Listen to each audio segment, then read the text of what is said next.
Lad os præsentere Madsynder.dk. Et kampagnesite, du kan besøge uanset om du er på telefon, tablet eller computer.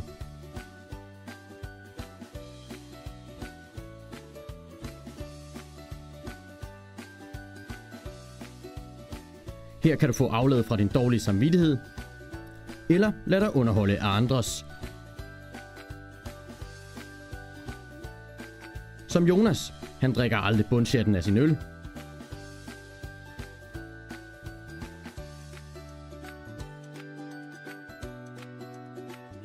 Eller Camilla, som aldrig spiser skorpen på sin pizza.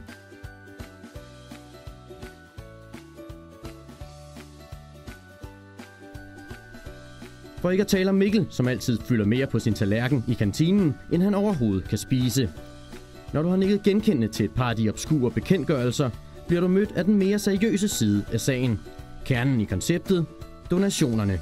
Du opfordres til at give en donation og støtte udsatte borgere, der drømmer om de samme almindelige problemer som dig og mig.